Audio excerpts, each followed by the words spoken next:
ವೀಕ್ಷಕರೇ ನಮಸ್ಕಾರ. ನೀವು ನೋಡ್ತಾ ಇದ್ದೀರಾ ಅಶ್ವಮೇಧ, ನಾನು ಅಶ್ವದ್ವಿತ್. ವೀಕ್ಷಕರೇ, ಈ ಮನುಕುಲದಲ್ಲಿ ಎಂತೆಂಥ ಅಸಭ್ಯ ಮತ್ತು ಎಂತೆಂಥ ಕಾಮಿಗಳು, ವಿಕೃತ ಕಾಮಿಗಳಿರ್ತಾರೆ, ಎಂತೆಂಥ ಕಚಡ ಕಂತ್ರಿ ಕಜ್ಜಿ ನಾಯಿಗಳಿರ್ತಾರೆ. ಇಂಥವ್ರನ್ನೆಲ್ಲ ಯಾವ ರೀತಿಯಾಗಿ ಮಟ್ಟ ಹಾಕಬೇಕು ಅನ್ನೋದೇ ಇಂದಿಗೂ ಕಟ್ಟ ಕಡೆಯವರೆಗೂ ಕೂಡ ಕಾಡುತ್ತಿರುವಂಥ ಪ್ರಶ್ನೆ. ಇದಕ್ಕೆ ಸರಿಯಾದ ರೀತಿಯ ಕಾನೂನು ನಮ್ಮ ದೇಶದಲ್ಲಿ ಇನ್ನೂ ಬಂದಿಲ್ಲ ಅನ್ಸುತ್ತೆ. ಬಂದುಬಿಟ್ಟಿದ್ರೆ ಇಂಥ ಕಾಮಿಗಳು, ಇಂಥ ವಿಕೃತ ಕಾಮಿಗಳು, ಇಂಥ ಕಚಡ ಕಂತ್ರಿ ಕಜ್ಜಿ ನಾಯಿಗಳನ್ನ ಯಾವತ್ತೋ ಮಟ್ಟ ಹಾಕ್ಬೋದಿತ್ತು. ಆದರೆ ನಮ್ಮ ಕಾನೂನು ಇದೆಯಲ್ಲ, ಇದು ಶಿಕ್ಷೆ ಅನ್ನೋದಕ್ಕಿಂತ ಮನ ಪರಿವರ್ತನೆ ಅನ್ನೋ ಕಾನ್ಸೆಪ್ಟ್ ಅಲ್ಲಿ ಮುಳುಗೋಗಿದೆ ಅಂತ ಅನ್ಸುತ್ತೆ. ಅದಕ್ಕಾಗಿಯೇ ಯಾವುದೇ ಕಾರಣಕ್ಕೂ ಇಂಥ ಕಾಮುಕರಿಗೆ, ಇಂಥ ಕಚಡ ಕಂತ್ರಿ ಕಜ್ಜಿ ನಾಯಿಗಳಿಗೆ ನಾವು ಯಾವತ್ತು ಶಿಕ್ಷೆ ಕೊಡೋದಕ್ಕೆ ಅಥವಾ ಅವರಿಗೆ ದಂಡ ವಿಧಿಸೋದಕ್ಕೆ ಸಾಧ್ಯ ಇಲ್ಲ ಅನ್ಸುತ್ತೆ. ಇಂಥವರಿಗೆಲ್ಲ ನಾವು ಜೈಲಲ್ಲಿ ಕೂರಿಸಿ ನಮ್ಮ ಟ್ಯಾಕ್ಸ್ ಹಣದಲ್ಲಿ ಆರಾಮಾಗಿ ಅವರ ಬದುಕನ್ನು ನಿಭಾಯಿಸ್ತಾ ಇರೋದು ನಾವು ನೀವುಗಳೇ. ಇಂಥವರಿಗೆ ಏನೇ ಮಾಡಿದರೂ ಕೂಡ ಬುದ್ಧಿ ಬರಲ್ಲ. ಸೊ ಇಂಥವ್ರನ್ನ ಏನು ಮಾಡಬೇಕು ಅಂದರೆ, ಒಂದು ಗುಂಡಿಕ್ಕಿ ಸಾಯಿಸಬೇಕು, ಅಥವಾ ಎನ್ಕೌಂಟರ್ ಮಾಡಿ ಬಿಸಾಕಬೇಕು, ಅಥವಾ ನೇಣುಗಂಬಕ್ಕೆ ಶರಣಾಗಿಸಬೇಕು. ಒಟ್ಟಲ್ಲಿ ಮರಣ ದಂಡನೆ ವಿಧಿಸ್ಬಿಡ್ಬೇಕು. ಬೇರೆಲ್ಲೂ ಅಲ್ಲ. ಇದ್ಯಾವುದೋ ಬೇರೆ ದೇಶದ ಸ್ಟೋರಿ ಅಲ್ಲ, ಬೇರೆ ರಾಜ್ಯದ ಸ್ಟೋರಿ ಅಲ್ಲ. ಇದು ನಿಮ್ಮೆಲ್ಲರ ಕರ್ನಾಟಕ ರಾಜ್ಯದ ಸ್ಟೋರಿನೇ. ಅದರಲ್ಲೂ ಪ್ರಮುಖವಾಗಿ ಪ್ರೀತಿಗೆ ಹೆಸರುವಾಸಿ, ನಿಯತ್ತಿಗೆ ಮತ್ತೊಂದು ಹೆಸರು ಉತ್ತರ ಕರ್ನಾಟಕ. ಈ ಉತ್ತರ ಕರ್ನಾಟಕದ ಒಬ್ಬ ಸಿಂಗರ್, ದ ಫೇಮಸ್ ಸಿಂಗರ್, ಈ ರೀತಿಯಾಗಿ ವರ್ತನೆ ತೋರೋದು. ಒಬ್ಬ ವ್ಯಕ್ತಿ ಅಂದರೆ ಯಾವ ರೀತಿ ಸಮಾಜದಲ್ಲಿ ಒಬ್ಬ ಒಳ್ಳೆ ವ್ಯಕ್ತಿ ಅಥವಾ ಒಳ್ಳೆ ವ್ಯಕ್ತಿಯಾಗಿ ಅನ್ನಿಸ್ಕೊಳ್ಳೋದು ಬಿಟ್ಟು, ಒಬ್ಬ ಸಿಂಗರ್ ರೀತಿ ಇರೋದು ಬಿಟ್ಟು, ಒಬ್ಬ ಕಲಾವಿದ ತನ್ನ ಕಲೆಯನ್ನು ತೋರಿಸೋದು ಬಿಟ್ಟು ತನ್ನ ಕಾಮವನ್ನು ತೋರಿಸೋ ಬುದ್ಧಿ ಅಂದರೆ ಏನ್ರಿ ಇದು?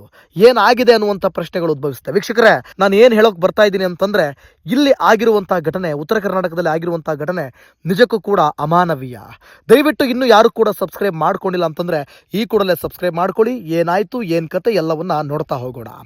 ನೋಡಿ, ಒಂದು ಆರ್ಕೆಸ್ಟ್ರಾ ಅನ್ನುವಂಥದ್ದು ಎಲ್ಲ ಕಡೆ ಮಾಡ್ತಾರೆ. ಮದುವೆ ಅಂತ ಬಂದಾಗ ಆರ್ಕೆಸ್ಟ್ರಾ, ಅಥವಾ ಊರೂರಲ್ಲಿ ಹಣಕಾಸನ್ನು ಕಲೆಕ್ಟ್ ಮಾಡಿಬಿಟ್ಟು ಆರ್ಕೆಸ್ಟ್ರಾವನ್ನು ಇಡಿಸೋದು, ಅಥವಾ ಯಾವುದೋ ಒಂದು ಹಬ್ಬದ ಸನ್ನಿವೇಶದಲ್ಲಿ ಊರೂರಲ್ಲಿ ಆರ್ಕೆಸ್ಟ್ರಾವನ್ನು ಇಡಿಸುವಂಥ ಕೆಲಸಗಳು ಅಥವಾ ಕಾರ್ಯಕ್ರಮಗಳು ಆಗುತ್ತೆ.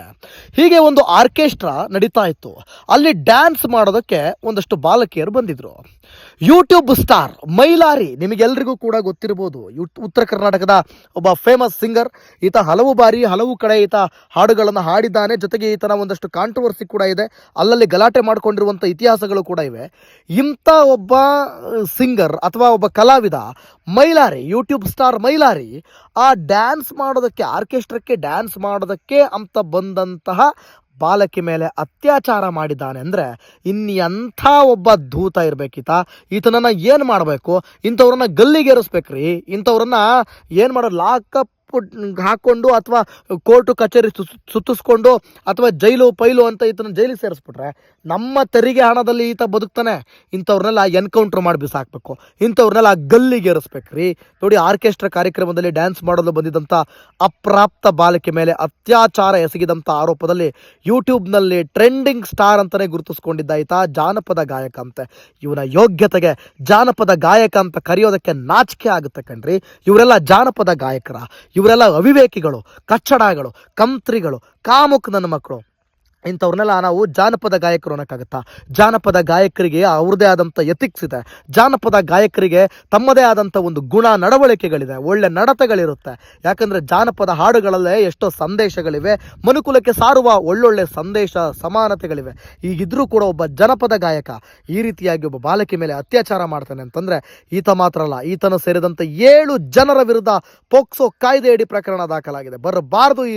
ಇವರಿಗೆ ಅತಿ ದೊಡ್ಡ ಶಿಕ್ಷೆ ಆಗಬೇಕು. 2025 ಅಕ್ಟೋಬರ್ 24 ಈ ಘಟನೆ ನಡೆದಿರೋದು. ಯಾವಾಗ ಹೇಳಿ? ಈಗ ಆಲ್ರೆಡಿ ನಮಗೆ ಜನವರಿ ಹತ್ರ ಬಂತು. ಅಕ್ಟೋಬರ್ 24 ಈ ಘಟನೆ ನಡೆದಿರೋದು. ಸ್ವಲ್ಪ ತಡವಾಗಿ ಬೆಳಕಿಗೆ ಬಂದಿದೆ. ಮಹಾಲಿಂಗಪುರ ಠಾಣಾ ವ್ಯಾಪ್ತಿಯಲ್ಲಿ ಕೃತ್ಯ ನಡೆದಿದೆ ಎನ್ನಲಾಗಿದ್ದು, ಇದೀಗ ಪ್ರಕರಣ ದಾಖಲಾಗಿರುವುದು ಅಚ್ಚರಿಗೆ ಕಾರಣ ಆಗಿದೆ. ನೋಡಿ, ಬೆಳಗಾವಿ ಮೂಲದ ಅಪ್ರಾಪ್ತ ಮೇಲೆ ಲೈಂಗಿಕ ದೌರ್ಜನ್ಯವನ್ನು ನಡೆಸಿದ್ದಾನೆ ಈತ. ಈ ಆರೋಪದಲ್ಲಿ ಯೂಟ್ಯೂಬ್ನಲ್ಲಿ ಟ್ರೆಂಡಿಂಗ್ ಸ್ಟಾರ್ ಎಂದು ಗುರುತಿಸಿಕೊಂಡಿರುವ ಜಾನಪದ ಗಾಯಕ ಮ್ಯೂಸಿಕ್ ಮೈಲಾರಿ ಸೇರಿ 7 ಜನರ ವಿರುದ್ಧ ಪೋಕ್ಸೋ ಪ್ರಕರಣ ದಾಖಲಾಗಿದೆ. 2025 ಅಕ್ಟೋಬರ್ 24 ಬಾಗಲಕೋಟೆ ಜಿಲ್ಲೆಯ ಮಹಾಲಿಂಗಪುರ ಪೊಲೀಸ್ ಠಾಣಾ ವ್ಯಾಪ್ತಿಯಲ್ಲಿ ಈ ಘಟನೆ ನಡೆದಿದೆ. ಬೆಳಗಾವಿ ಜಿಲ್ಲೆಯ ಗ್ರಾಮವೊಂದರಲ್ಲಿ ಹನುಮಂತ ದೇವರ ಓಕುಳಿ ಪ್ರಯುಕ್ತ ಆಯೋಜಿಸಿದಂಥ, ನೋಡಿ, ಬೆಳಗಾವಿ ಜಿಲ್ಲೆಯ ಗ್ರಾಮ, ಅಲ್ಲಿ ಹನುಮಂತ ದೇವರ ಓಕುಳಿ, ನಾನು ಆಗಲೇ ಹೇಳ್ತಾ ಇದ್ದೆ, ಹಬ್ಬ ಹರಿದಿನಗಳಲ್ಲಿ, ಜಾತ್ರೆಗಳಲ್ಲಿ ಆರ್ಕೆಸ್ಟ್ರಾವನ್ನು ಆಯೋಜನೆ ಮಾಡಲಾಗುತ್ತೆ. ಸೊ ಆ ಒಂದು ಓಕುಳಿ ಪ್ರಯುಕ್ತ ಆರ್ಕೆಸ್ಟ್ರಾ ಕಾರ್ಯಕ್ರಮವನ್ನು ಆಯೋಜಿಸಲಾಗಿತ್ತು. ಅಲ್ಲಿ ಹಾಡೋದಕ್ಕೆ ಇದೇ ಮೈಲಾರಿ ಆಗಮಿಸಿದ್ದ. ಇದೇ ಆರ್ಕೆಸ್ಟ್ರಾದಲ್ಲಿ ಅಪ್ರಾಪ್ತ ಬಾಲಕಿ ಡ್ಯಾನ್ಸ್ ಮಾಡಲು ಬಂದಿದ್ಲು. ಕಾರ್ಯಕ್ರಮದ ವೇಳೆ ಲಾಡ್ಜ್ಗೆ ಕರೆದುಕೊಂಡು ಹೋಗಿ ಲೈಂಗಿಕ ದೌರ್ಜನ್ಯವನ್ನು ಎಸಗಲಾಗಿದೆ ಎಂದು ಬಾಲಕಿ ಪೊಲೀಸರಿಗೆ ನೀಡಿದ ದೂರಿನಲ್ಲಿ ಉಲ್ಲೇಖವಾಗಿದೆ. ಅಲ್ಲದೆ ಅತ್ಯಾಚಾರ ಎಸಗಿ ವಿಡಿಯೋ ಕೂಡ ಮಾಡಿಕೊಂಡಿದ್ದಾರೆ ಅಂತ ಹೇಳಿ ಗಂಭೀರ ಆರೋಪವನ್ನು ಕೂಡ ಮಾಡಿದ್ದಾಳೆ. ಸದ್ಯ ಮ್ಯೂಸಿಕ್ ಮೈಲಾರಿ ಸೇರಿದಂತೆ 7 ಜನರು ಅಪರಾಧವನ್ನು ಎಸಗಿದ್ದಾರಂತೆ. ಡಿಸೆಂಬರ್ 14ರಂದು ಚಿಕ್ಕೋಡಿ ಪೊಲೀಸ್ ಠಾಣೆಯಲ್ಲಿ ದೂರು ದಾಖಲಾಗಿದ್ದು, ನಂತರ ಪ್ರಕರಣವನ್ನು ಡಿಸೆಂಬರ್ 15ರಂದು ಮಹಾಲಿಂಗಪುರ ಪೊಲೀಸ್ ಠಾಣೆಗೆ ವರ್ಗಾವಣೆ ಮಾಡಲಾಗಿದೆ.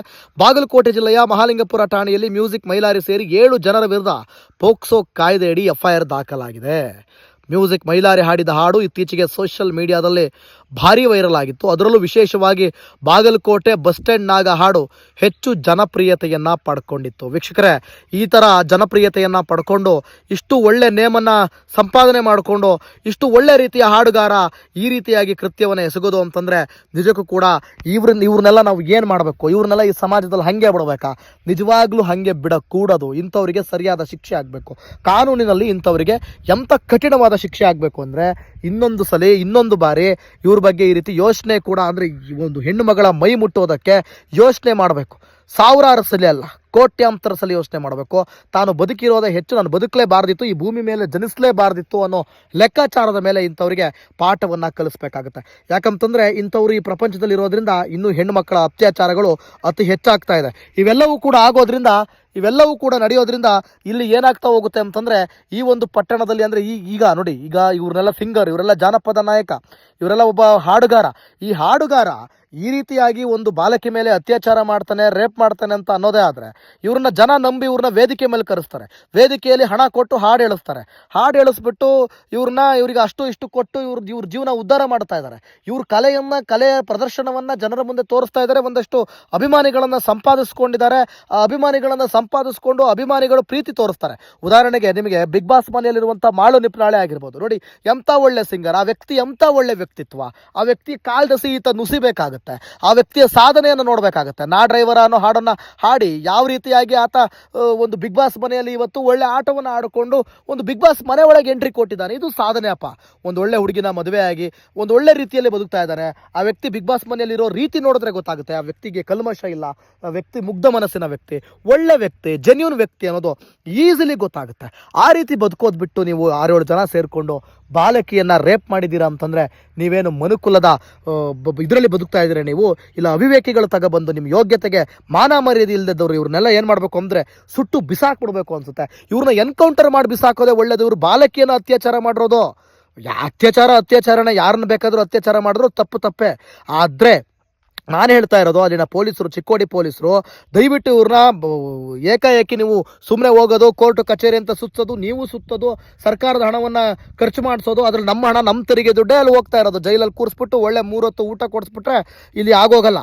ಇವ್ರನ್ನ ಒಂದು ಕೆಲಸ ಮಾಡಬೇಡಿ. ನೀವು ಈ ಆಂಧ್ರ ಪ್ರದೇಶದಲ್ಲಿ ಡಾಕ್ಟ್ರನ್ನ ರೇಪ್ ಮಾಡಿದಾಗ ಏಕಾಏಕಿ ನೀವು ಏನು ಹೊಡೆದು ಬಿಸಾಕಿದ್ರಲ್ಲ, ಹಾಗೆ ಇಲ್ಲೂ ಕೂಡ ನೀವು ಕೂಡ ಹೊಡೆದು ಬಿಸಾಕೋದು ಭಾಳ ಉತ್ತಮ ಅಂತ ನನಗನ್ನಿಸ್ತಾ ಇದೆ.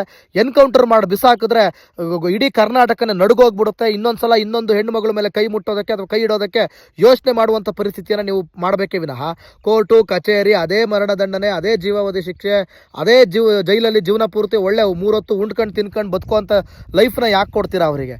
ಹೊಡೆದು ಚಚ್ಚಿ ಬಿಸಾಕಿ ಅಂತ ನಾನು ಅಶ್ವಮೇಧ ಮುಖಾಂತರ ಕೇಳ್ಕೊಳ್ತಾ ಇದ್ದೀನಿ. ಇನ್ನೂ ಯಾರು ಕೂಡ ಸಬ್ಸ್ಕ್ರೈಬ್ ಮಾಡಿಲ್ಲ ಅಂದರೆ ಈ ಕೂಡಲೇ ಸಬ್ಸ್ಕ್ರೈಬ್ ಮಾಡಿ. ಧನ್ಯವಾದ.